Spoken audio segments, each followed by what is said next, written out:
It was scary because he couldn't breathe. The RSV crisis hits too close to home for the local 4 family. She's like, we're turning the sirens on. Like, we need to get him there fast.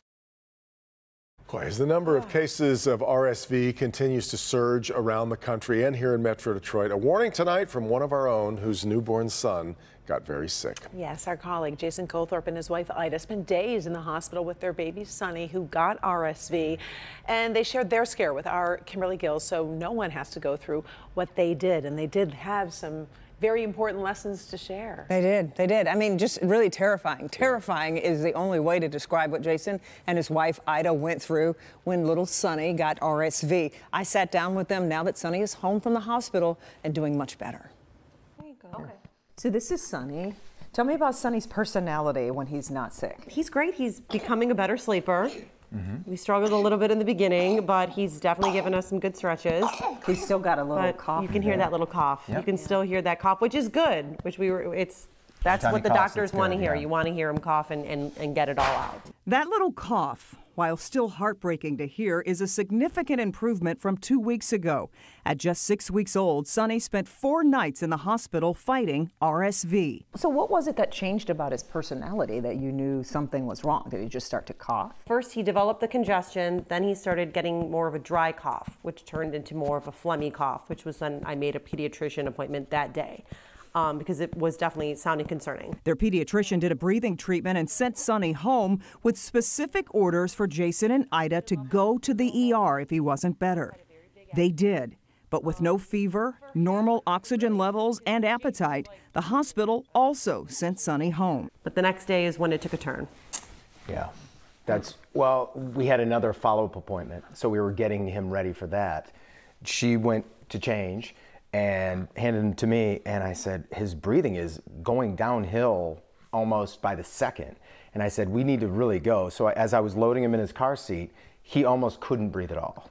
Oh, God. Yeah, and I yelled, I said, I think we need to we either have to leave right this second or we have to call an ambulance. And it was scary because he couldn't breathe.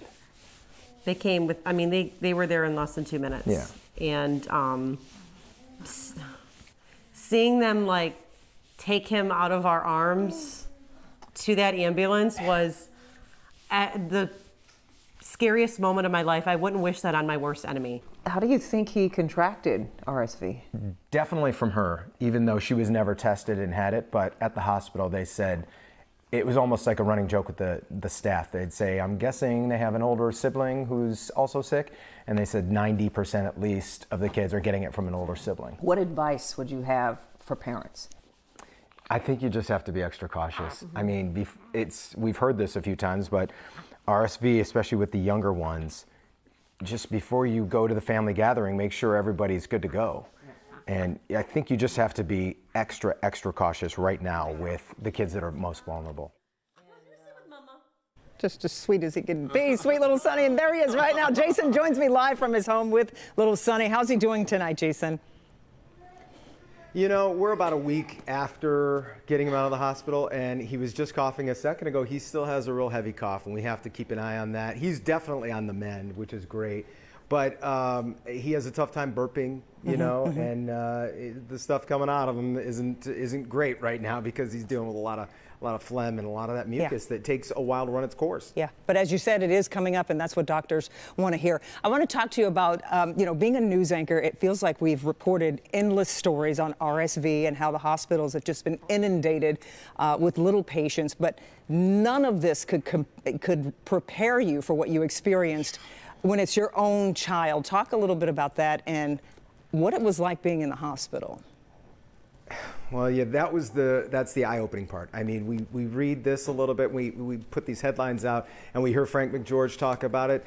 Mott Hospital is at capacity, Beaumont, Henry Ford, and after a while, you're like, wow, that's not a good situation. But when you get in that ER and you see families in the hallway, and then you get up on the pediatric floor, and you just hear all these kids crying, screaming, coughing, hard to breathe from rooms away, including your own child. It's just, that's when it really hits home, and you know it's a scary situation for people right now. So scary, and we are so glad that Sonny is doing better. And thank you for sharing your story. I'm sure parents appreciate hearing all right. your words of advice. There he is, looking just like his daddy too, might I add.